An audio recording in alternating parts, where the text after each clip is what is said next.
on LinkedIn, Facebook, my personal Facebook page, my Facebook community, or on YouTube. We're just going to get set up here and then we will actually dive in. All right.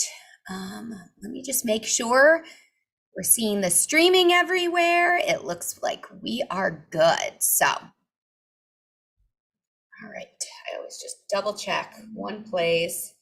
Make sure the video is popping up and then we will dive in. So this is a live episode recording of the Evolve with Dr. Tay Real Conversations designed for autism parents.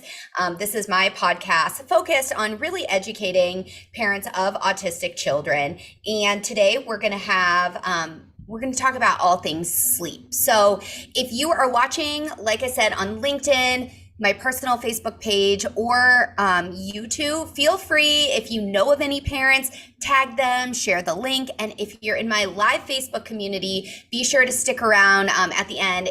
As long as we have time, we're going to do a Q&A. You're also welcome to come join the Evolve Facebook community at facebook.com/groups/evolve autism. All right, we are going to get started.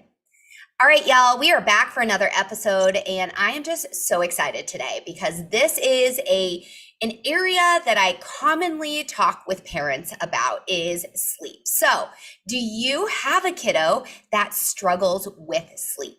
Sleep is such a foundational piece to brain development. We know so much happens in terms of children's learning and growth and all of that during the sleep period.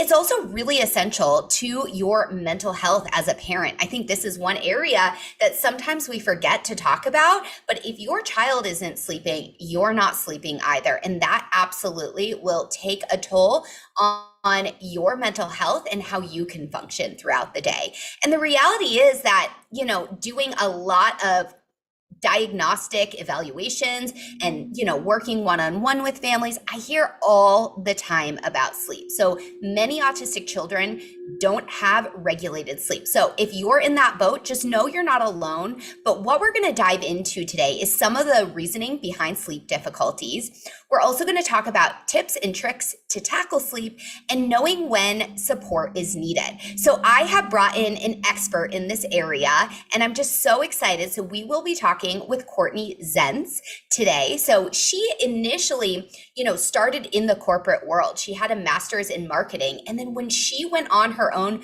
maternity leave, she began to struggle, and it was difficult as her husband transitioned back to work to be able to keep up with the demands of everything. And she openly shares that she had postpartum anxiety and postpartum depression, which I know a lot of you mamas can relate to out there. And so she started to realize that there's got to be a different way. Started doing her research, ended up becoming a certified sleep coach and a postpartum doula.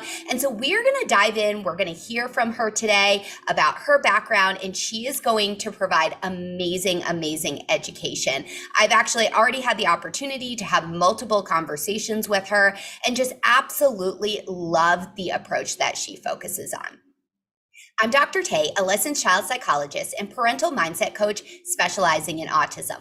I have supported hundreds of autistic children and their families and have been in the autism field for over a decade.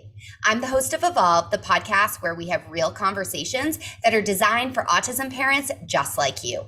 Each week, we will discuss topics that directly impact your life, from providing psychoeducation about autism and neurodiversity to talking about your personal growth, well-being, and evolution as a parent. We dive into it all. Just keep in mind, nothing shared on this podcast is clinical advice, and you should consult with a medical or mental health provider if you need support. Now, let's get to talking to Courtney all about sleep. Courtney, welcome. I'm so glad to have you here today.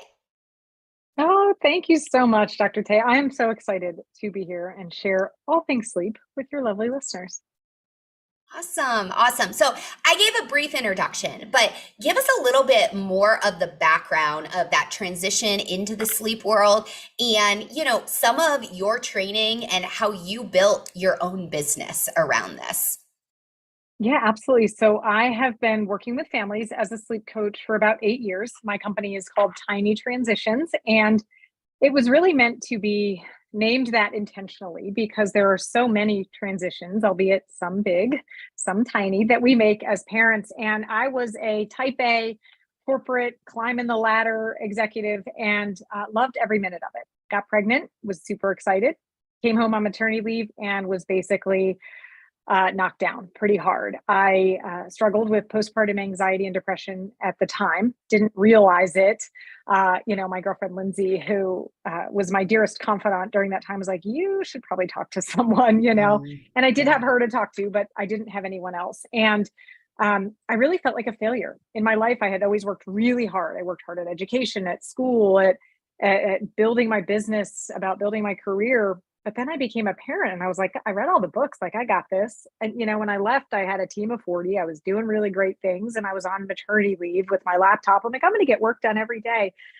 And I felt lost and alone. We left the hospital at 2 days and they're like, is your baby strapped in? Bye.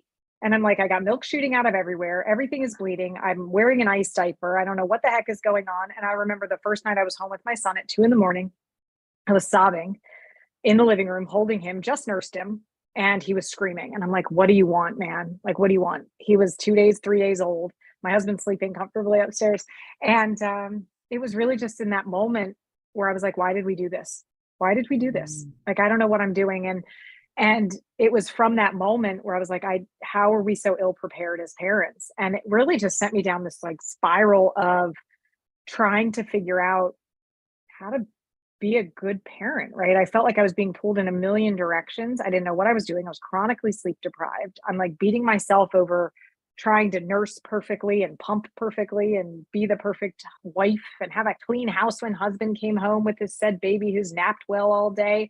And I was failing at all of it, right? And so it was a very eye-opening experience. So, if you're in that position now, like I'm sending any of you listeners the empathy and grace that you need because it's hard, right? And around 8 weeks, I was at my breaking point and we were driving to the beach. I still remember, and my husband told me to get a whiteboard. I at the time wanted to punch him in the face, but he's like, you need to get a whiteboard and tell me how I can help you, right? And you need to put down like, oh, do laundry, clean the bathroom, scoop dog poop, like whatever it is. He's like, Courtney, I don't know how to help you because you're nursing, you're up all night, you're home with the kid, like you're doing all the things. And I come home and I don't know what to do. Right. And so that was the first transformation at that age. And then I got the biggest whiteboard ever because I was super passive aggressive. I'm like, you think a whiteboard's going to solve this? So I got the biggest whiteboard ever, but and it was amazing. I was like, I put the whiteboard up and he would come home and go, okay, I got to do the things. And it was in that moment around 8 weeks where I'm like, okay, what can I control? Right. I think as parents and as a type A person previously, right, I like to have things organized. I like to be in control. And I'm like, what in this situation can I control? And then how do I get the steps there? And it was then I started realizing like every day can't be this much of a dumpster fire. And it's one of our sleep packages now called the dumpster fire because I felt like I was living it every day. And I started to just get into the research and then study the science and then learn the sleep. And then along came that with like still balancing having a nursing relationship, which I really wanted to try to make that year mark of breastfeeding. And at the time, I will say that was part of in my own head, this stigma that like, you got to get to 12 months. And I was like driving myself crazy. I mean, I had the whole Pennsylvania Turnpike saw my boobs at some point because I was pumping everywhere to make sure I had milk to some like, okay, you can give your kid a bottle of formula, but in my mental state at the time, it was like, no, breast is best, formula, no. And I don't look, now it's like, here you go. Like, good job, Max, you're fed. And so I think I had to get out of my own way. But then at the same time, it took me down this crazy new journey to becoming a sleep coach because I just saw this gap with parents, who felt like I did. And I never want somebody to feel that way again. And that's where Tiny Transitions was born. It was kind of born out of postpartum anxiety, exhaustion, overwhelm, a lack of knowledge and support for new parents, and just wanting to be impactful. I spent 20 minutes on the phone with a sleep coach. And I actually just got off the phone with her now because she does some business coaching with me now than I do. Like I mentor other sleep consultants. And we were joking about it because she's been in the business a long time. And it was just one of those, like I got off the phone with her and she's like, you're doing everything actually really well that you've learned. Here's a couple tweaks. But I got off the phone, Dr. Tane, felt so empowered. Like I didn't even get anything other than validation. Yeah. right? Accountability, like, what am I doing? So that was, long-winded intro, but that was where I kind of hit my rock bottom as a parent going, what am I trying to do, man? I got to figure this out. And then having a company now designed to like support and coach families because I think this space is so misunderstood. Oh, it absolutely is. And I'm excited to dive into that. But first, I want to thank you. I mean, I knew you were very, real and open and vulnerable, but just the willingness and openness to share. First off, thank you so much for that because I know there's mamas on here right now that need to hear that exact message. And knowing that you're not alone in this. And our hope is to be able to give you some tangible tips today. I do think autism a lot of times adds this additional layer. In general, you're not sent home with a manual on how your kid works, right? And then when autism comes into the picture, a lot of times too, then the things that you're learning from other parents, you're taking in, all of a sudden feel like they're not applying. And sometimes this process can feel extended for parents of autistic children, especially if their kids aren't sleeping. But yeah, thank you so much because that is so real. And having conversations with my friends, I don't have kids yet, but that's the exact stuff they say. And we need to be talking about this stuff more in public spaces so that if someone doesn't have that community, they don't feel so alone. So thank you so much for that. You're So welcome. yeah. So, okay. So I do want to kind of give this caveat at the start of the episode. You primarily focus on younger kids. So a lot of what we're going to be referencing today is focused on younger kids. But if you have an older autistic child, I'm going to encourage you to keep listening because a lot of times we see the patterns repeating. So let's go ahead and dive into that what are some of the reasons that you see sleep difficulties? Like some of those like main things that keep coming up over and over again. I think to your point, if you look at it from an age standpoint, right? I want to be very clear on what work I do. Okay. So there are three ways in which I would sort of provide a cutout of where someone is in their sleep journey, right? As a new parent, you're trying to figure out how to get your child to sleep and survive, right? They're up every 2 hours eating, you're trying to balance their needs and your needs, right? So when I work with families of a newborn, it is about sleep shaping. It's about education. It's about, hey, did you know a newborn should only be awake 45 to 60 minutes before they get overtired? And if they get overtired, it causes this, which then causes this, which then causes this, right? So as newborns, we refer to it as sleep shaping. People believe the work that I do is like teach your kid to sit in their crib and cry it out, or stick your kid in their bedroom and they'll figure it out. Like that's not even remotely close to what we do. Sleep is science-based, right? Like your body's born with the ability to do it. And then as parents, it's how we teach our children to execute the task, right? Everybody has the ability to fall asleep. But a lot of times as parents, we can fall into these little traps of like, well, they just kind of started falling asleep nursing as a newborn, but then they kept doing it for 9 months, right? So as newborns, which, kind of those first 12 weeks, you can't do anything wrong, but you can do a ton where you're starting to build good hygiene. So you never have to sleep train, right? Then you get into this area of infancy where you're managing developmental leaps, right? As parents right now, you're trying to figure out, are my kids reaching their milestones? Are they growing properly? Is there a failure to thrive situation and why, right? Like I deal with this sometimes. And I had a client once who told me she never told me when we were starting, but she was one phone call away from her kid being diagnosed as failure to thrive and getting a feeding tube. And we worked together for 3 weeks. And after 3 weeks, she's like, I didn't tell you this because I didn't want it to sway the work that we did, but you have transformed our entire life. My child, I physically see growing. And it was because they were so chronically sleep deprived that they weren't eating, which was then causing the failure to thrive.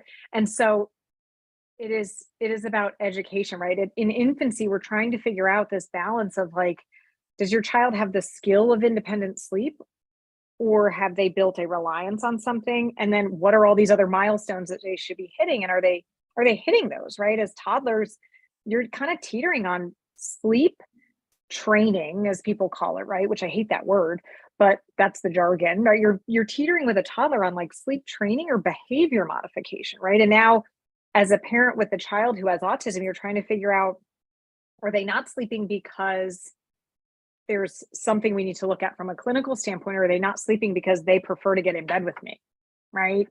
And as you get older, you start to have other impacts, hormone development, right? In your teens, your body clock changes.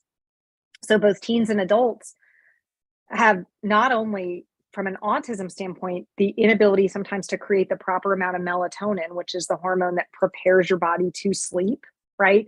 But your body clock physically shifts for that period. It's called the adolescent health paradox. And so during that time, you're incapable of going to bed because there's a delayed release in melatonin. It's for a very short number of years. And then, kind of around 18, things go back to your traditional body clock you carry with you through the rest of your life. But wow, there's so much that happens at each phase. So it's like breaking down for the age appropriate what's going on. And then, is there something from a special needs standpoint that we have to look at that's going on, right? That we can identify, and I help families to kind of navigate that. absolutely. Yeah. And thank you for bringing in like kind of older children into this too, in case we have a parent listening today. And I think it'd be helpful for a lot of our conversation maybe to focus more on that more toddler stage, because probably that and older is a lot of the listeners. But just keep in mind that if you need help in the newborn and infancy stage, like reach out to Courtney, connect with her. She also has her own podcast as well, where she provides tons of education. So that might be a go-to resource for you. Yeah. So yeah, and I guess one piece I'll add to this too, from a clinical perspective too, that I tend to get presenting to me if we're talking specifically about sleep, is anxiety then coming into the picture, where, autism and anxiety can highly co-occur, and we can see things like, separation anxiety and OCD really interrupting sleep, or even just like generalized worry where the child is up and worrying as well. So that, you'll kind of navigate and figure out what the cause, and you might not know as a parent initially what the cause is of the sleep issues. But this is where, if you're really struggling, starting to consult someone, and then as providers and as educators, we're good at referring. Like if someone is like, we really need the intense support on sleeping, I have a basis in sleep, but I have no problem referring out and being like, this is where you go. So Courtney, let's talk about now, more in like I said, that toddler period, but just broadly, what are some common patterns you see of families presenting to you of the reasons that kids aren't sleeping? And you started to reference this, but I'd love to dive into it a little more. Yeah, absolutely. So I think in the toddler, kind of younger school age, toddler age, first is children love routine and consistency, right? They like to know what is coming. They like to understand the expectation because it reduces anxiety, right? Because they have an understanding of what that traditional bedtime routine looks like, what the transition from one activity to the next is, right? And a lot of times when we work with this age, and there's a woman on my team, her name is Raylene Sexton. She works specifically with children who have autism, but also other special needs. And it's such an interesting, kind of education for parents, right? We're very big on the education, and it starts with the daytime. What's happening?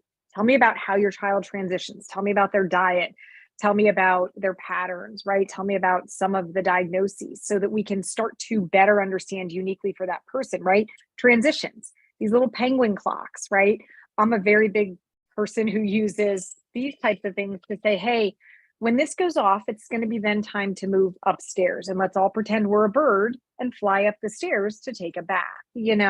A lot of times anxiety presents itself around bedtime because children understand that they are then going to be alone for the next 8 to 10 hours, right? They might not want to be alone, and for a variety of different reasons.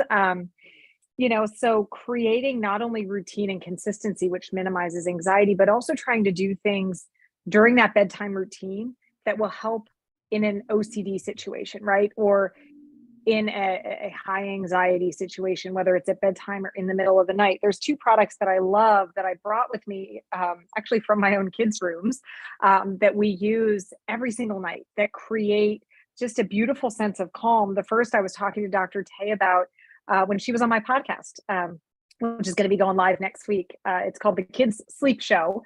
So she'll be on next Wednesday. When this episode airs, probably it will be already aired. So Probably, this is yeah. called the Zenimal. And this Zenimal, I found out of my own family's challenges, and it has been the number one product that I recommend for toddlers and school age kids, for teenagers. I have one for myself as an adult.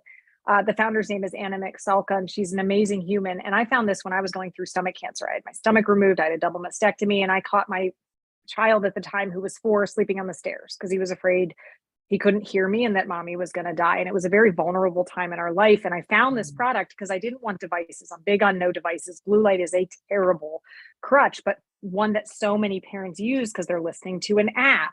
They're using it to meditate. They're scrolling through social, right? This is a device-free little turtle that has 9 meditations on it. And every night at bedtime, you can hit the button to turn on. It's very simple to use. And then we fall asleep together as a family doing sleep, right? So the sleep meditation, sometimes, there's different ones on here, but this started as routine for us. And I eat my own dog food, right? And so I started to realize how much transformation this product had on our house, that I use it a lot with the toddler clients now, because it creates a sense of routine. You get your pajamas on, you brush your teeth, you lay down. And I used to my son has a bunk bed, right? And so he has a bunk bed with a full bed and then a trundle bed. And my daughter likes to sleep in his room on the trundle bed. And then my son sleeps on his, and then my nephew sleeps on the top when he comes to visit. But I would lay next to my son and we would all do the meditation together. It was a very nice bonding time for us. Sometimes I would fall asleep and I'm like, why didn't you wake me up?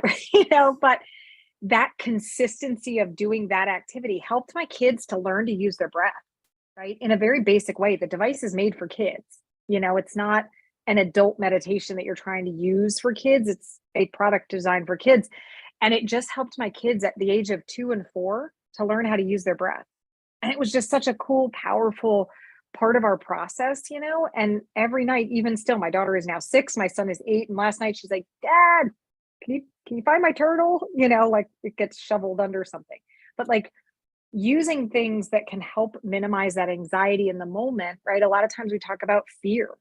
Night lights. I love Himalayan sea salt lamps. They're supposed to bring some good juju, but they also have a dimmer on them. So if your kids go to bed with it a little dark or a little brighter, it's still pink soft light, which is not blue light. Great, right? And when my kids fall asleep, I just turn it down a little bit, right? Sometimes it's helping them to feel secure. And as a parent, we might have other kids, so we can't always be in there the whole bedtime. So you can put this on, and then you can warm this little guy up in the microwave. It's called a warmie. They're weighted animals. They have a million. We've got every animal in the zoo. I got the elephant because it's Tiny Transitions. It's my logo, but this was the first one, Lucy. But you could put it in the microwave for a minute and it creates heat, which is comforting. It's weighted, so it provides that aspect of it from a weight standpoint, right?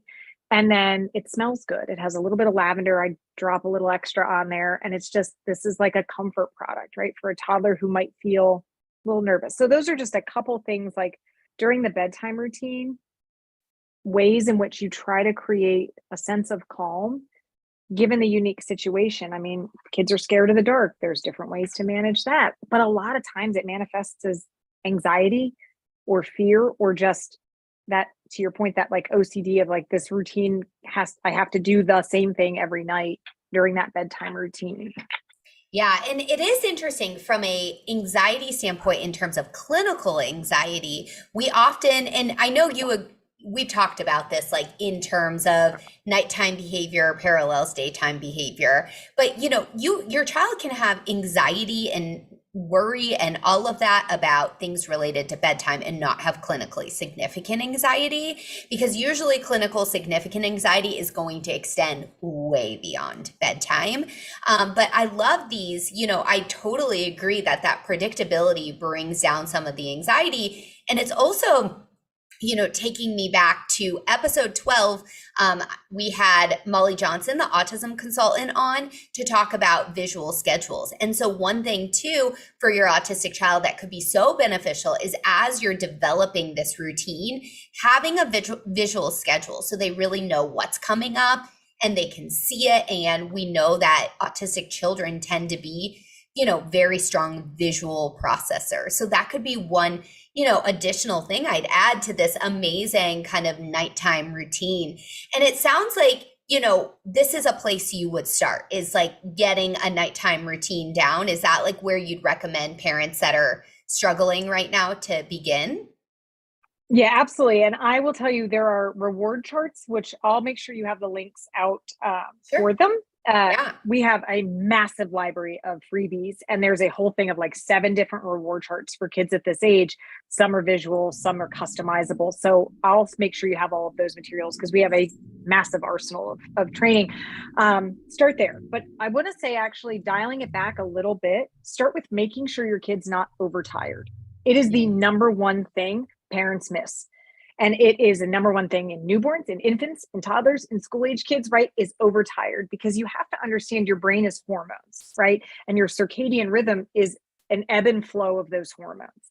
And so if there's a cog in the wheel somewhere that's broken, you end up with hormone stew, and it creates the inability to sleep well, right? Overtired creates your brain to think you're trying to stay awake, and then it triggers stimulant hormones. And then when you try to have your kid go to bed and they're basically just flooded with adrenaline and cortisol, it's not conducive to going to bed, right? And so if you try as best you can is to create this ebb and flow, and understand for your child's age what their sleep needs are, which again, for neurotypical and children with autism, it could be different, right? Your ability to produce melatonin could be different, right? There's studies and research that talk about that, especially from an autistic standpoint, right? That your body might not make enough.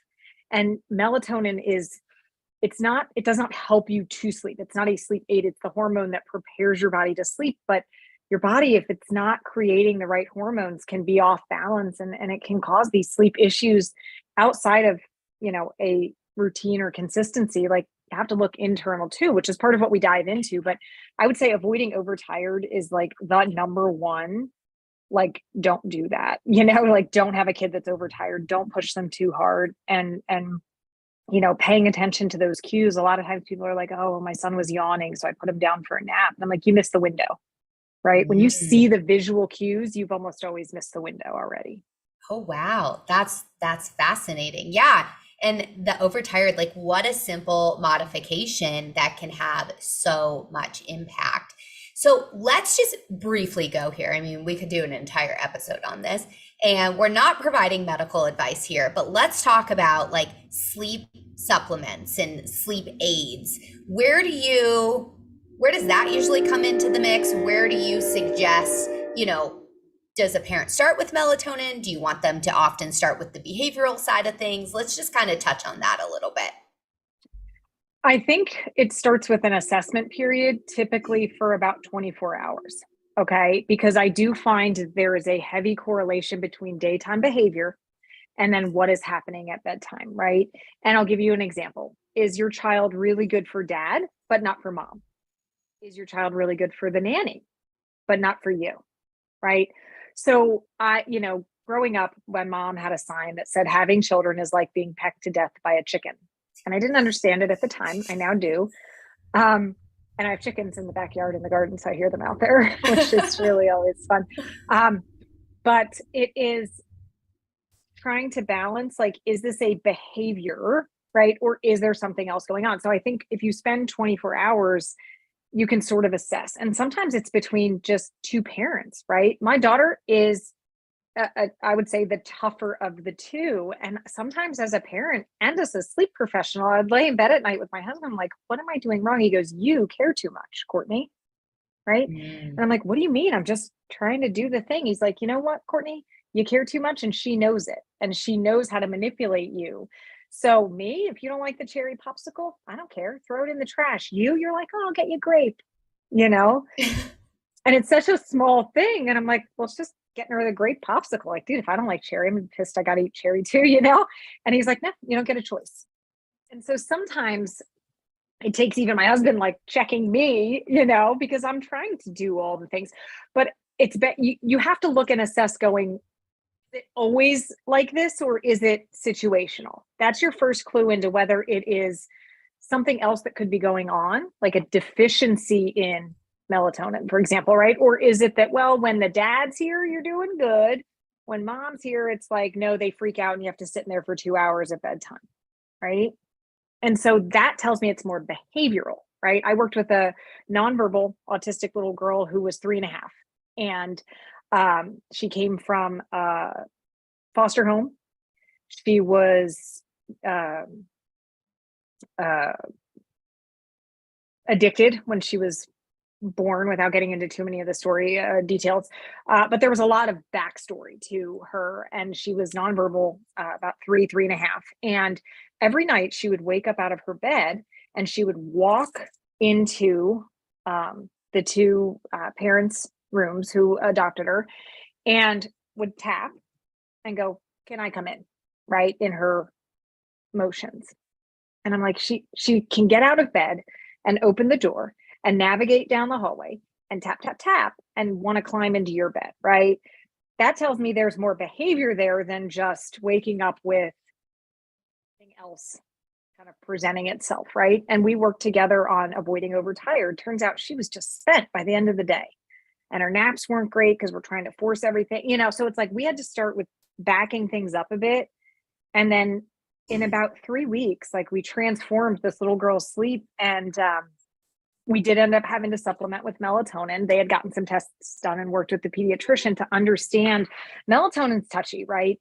It is a hormone, and it is the hormone that prepares your body to sleep. It's also illegal in like half the world, you know what I mean, to buy over the counter. So Really? Wow. it's understanding like what you're taking. Okay, here in America, like I could go to Target and it's like Tic Tacs. Like, oh, you want this one, you want that one, you want the gummy one, you want the liquid, you want the adult, the kid, the natural, the better than natural, And it's like you got to know what you're messing with there. Like you got to talk to a doctor and understand what your child's gap or need might be, because sometimes it does make sense. And sometimes your body is not producing the right amount to set you up with enough sleep pressure. Sometimes it's behavioral. So I think as a parent, it's kind of taking a step back and going, all right, like, are you kind of good sometimes and then other times you're not? Or is it truly that like there is a deficiency here where you're laying in bed for 2 hours every night, whether I'm in there or not, and you just can't seem to fall asleep, right? Yeah. Yeah. Yeah. And I couldn't agree more. Like starting with an assessment. And I do really think that yes, there can be biological deficiencies. We know this from research. And we also know that behavioral support still can really help in those situations. And then sometimes that adjunctive aspect of melatonin too, because sometimes too, even if the cause, quote unquote, is melatonin, deficiency, then routines get established around that, behaviors get established around that. And so this is where, I love the idea of starting, really understanding the function of the behavior being sleep, and going from there. So let's kind of pivot gears a little bit and now talk about like quote unquote sleep training. You started to mention, it's become synonymous with cry it out. It absolutely is not. I always say that's one method of sleep training. There's so many different methods, but let's talk about, someone is to work with a sleep coach, or sleep consultant, whether that's you or someone else, like what's going to happen? And also, how do you know when it's time to actually seek out those services? Yeah, absolutely. I don't think there's a bad time, because I'll tell you why. If you're working with a reputable company and you talk to them and you really don't need a coach, you need a tweak of something like overtired, as a practitioner and professional, I'm going to tell you that. And if what I solve on the phone solves your issue, you shouldn't have hired me. Okay. This space is a very finicky one. And I had to do some explaining of this the other day for an engagement with a larger formula company, actually, because they were asking for a sleep consultant, but the way they were asking for a credential, I was like, they don't understand the space either. And so I didn't when I got into this, right? And there is clinical sleep doctors, right? Sleep medicine, sleep apnea. You need to see a sleep specialist. There's a doctor, they go to med school, and they're a doctor around sleep. Okay. What sleep consulting is think of it as a parenting coach. Okay. But we're also dealing with newborns, infants, toddlers, school age, adult, right? Like we have a certification, but it is a very finicky space. Okay. There is no governing regulation around sleep, which I think is terrible because you're dealing with children. Okay. So you could Google sleep coach near me and you could get any Tom, Dick, or Harry that graduated yesterday, and you have no idea who you're dealing with. And there's nobody regulating it, there's nobody looking at it. We are basically a whole different industry. Whereas, like, to become an IBCLC, there's like board certified tests and all this different stuff, right? To become a sleep coach, like my husband's a CPA, right? He's the CFO of a lumber company. He could decide tomorrow that he's a certified sleep coach, which is a scary thing, frankly. And it's just because it's not clinical.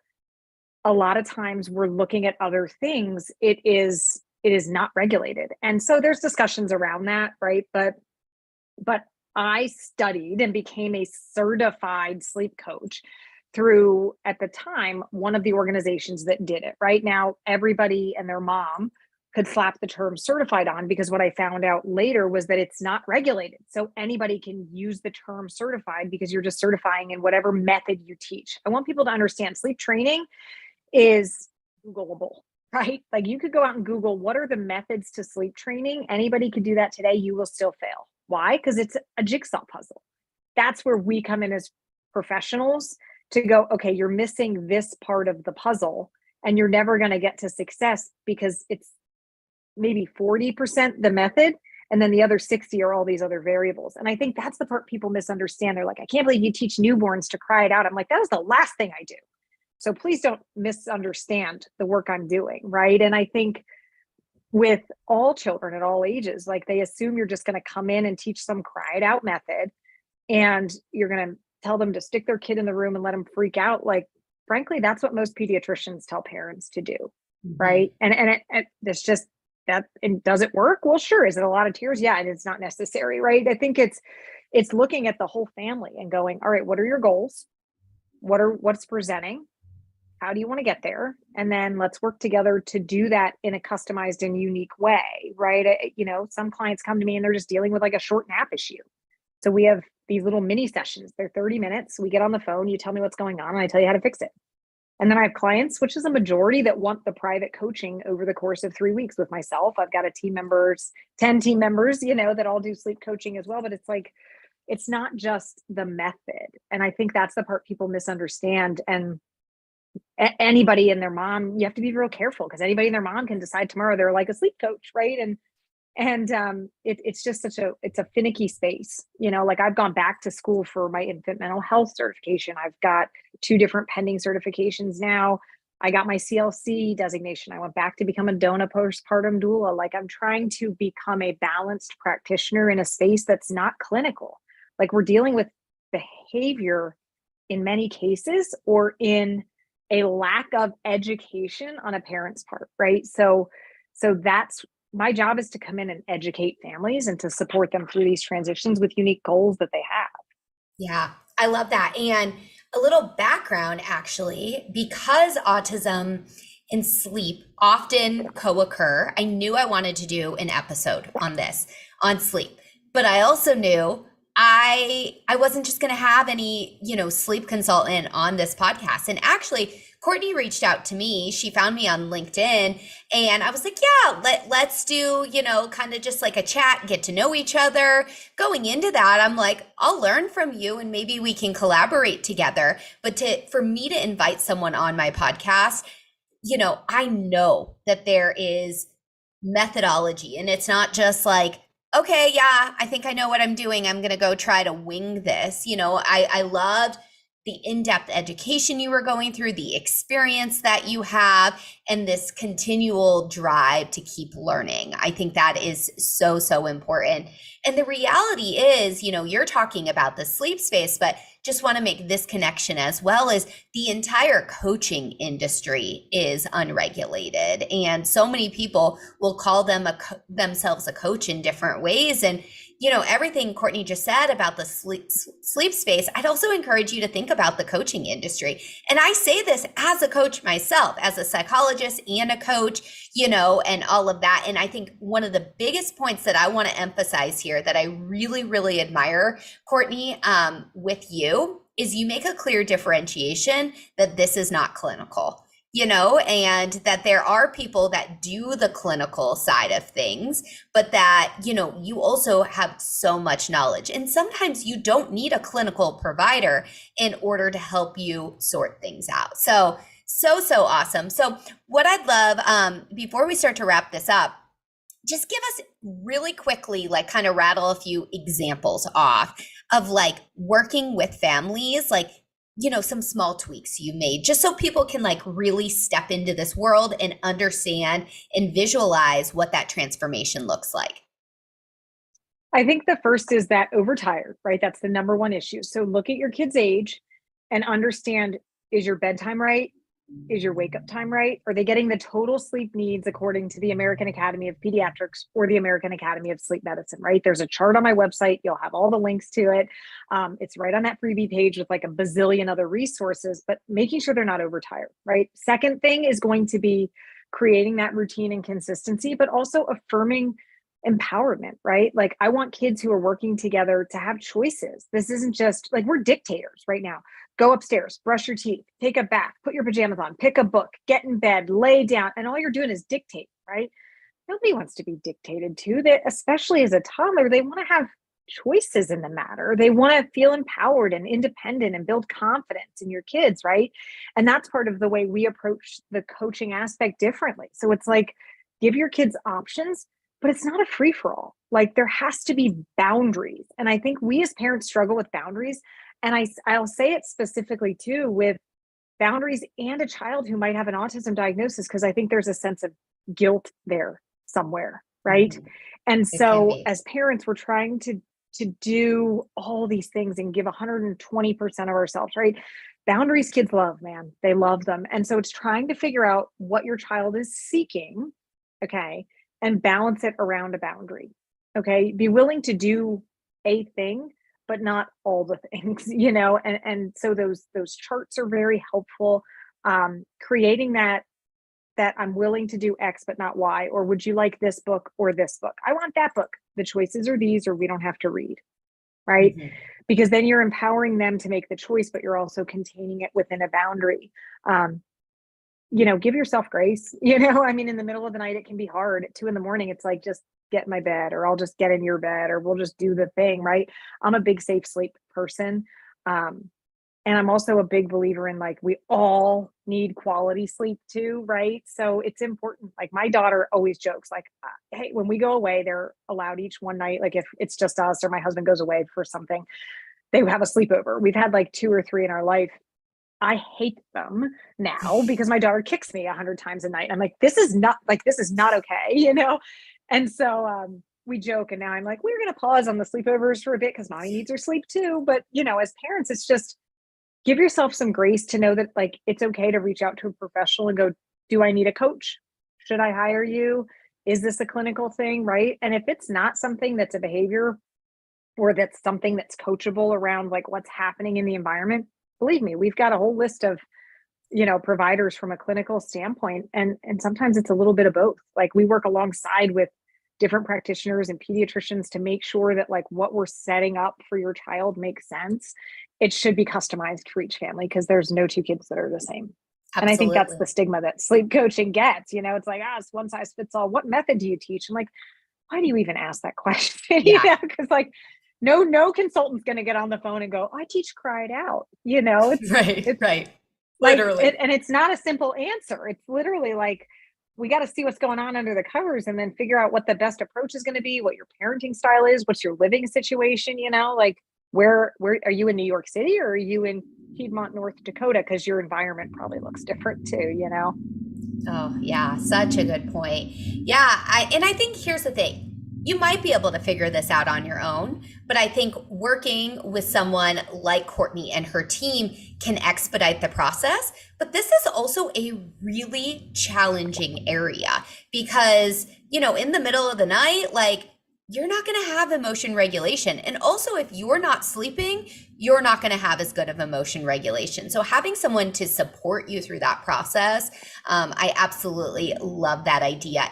And I want to emphasize this, yes, I'm promoting Courtney's business because, again, I feel like I have, really made sure that like it's in agreement, at least what I preach on this podcast. And y'all are listening to this podcast and, probably resonating with my methods in some ways. And I want people in alignment with that. But I also really love that she has a sleep consultant, who I believe was in the early intervention space first, right? And now really specializes in, special needs and in particular in autism.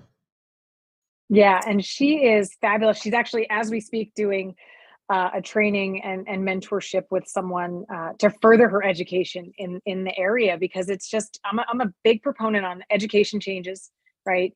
We can always know better and do better, and it's an evolving space, and there's so many different components to it, even from just an autism standpoint outside of special needs. And so Raylene on my team is amazing and is so versed and knowledgeable specifically in the space of autism. And I've worked with families, all ages for 8 years, and I've got a beautiful team. And it's just, we try to match you with the right person based on what you're looking for, right? Catherine does the twins, and Angela loves the toddlers, and Erin loves the newborns, and Rosie loves all of them, and has built great partners. It's like there's an amazing team. Liz is my Spanish girl. Chris is the first male sleep coach in the country. Like, I have a very specific team of people that bring all unique backgrounds, right? Kylie is down in Alabama, loves doing overnights, in-home overnight. She'll support you every step of the way, So I intentionally hire people on my team who bring such balance and grace to the team with different backgrounds. Right. Awesome. So it's important to just find the right, if it's not tiny transitions, which is fine. Like, I'm not for everybody. Find a coach that you do your research on. Okay. How long have you been doing this?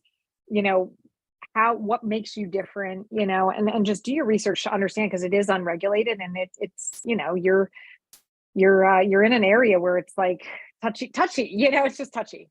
Absolutely. Absolutely. Yeah. So we're going to link things in the show notes for sure. And make sure people have resources. And I know you referenced like a few free resources, all of that. But if someone is interested in learning more about you, connecting with you, learning about your services, how can they go about that? Yeah. So, variety of ways. We try to make it easy. If you have a direct question, you're listening and you're like, I just want to talk to somebody, right on our website, tinytransitions.com. You can book a consult with me or any of the members of my team. You can shoot me an email, info@tinytransitions, and I'll get you directed to the right place too. I'm very involved in this business day to day. You're going to talk to me. I'll get that email. Social media, you can find us on LinkedIn or Instagram @tinytransitions.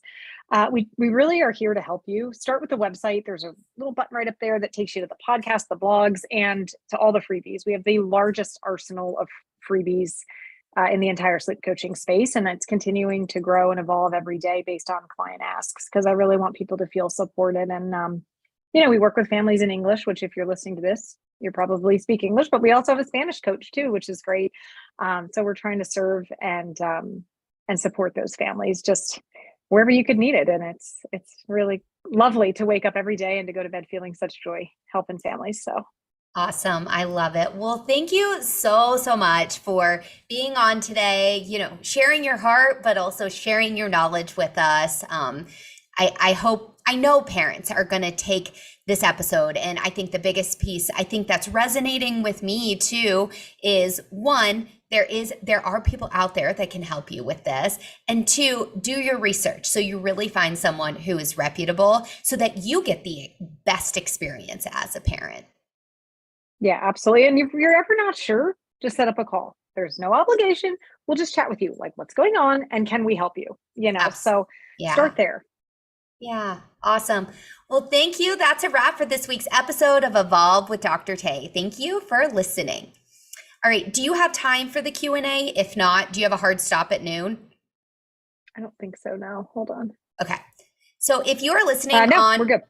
Perfect. So if you're listening on Facebook in the Evolve community, you can go ahead and start dropping your questions about this week's topic in the comments. Each week following the live recording, I host a Q&A exclusively in my Facebook group. You can join this community too at facebook.com/groups/Evolve Autism. You get access to engage with me, plus you can connect with other like-minded autism parents. It is a community designed for you to feel seen, heard, and supported as a parent of an autistic child, and introduces you to my whole family approach. If you're listening elsewhere, I'm going to sign off now, and we will see you next week live for another real conversation about all things autism in your family life. And actually, we have another recording coming up after this. But all right, I'm going to go ahead and shut a few channels off, and then we will see if there are any questions.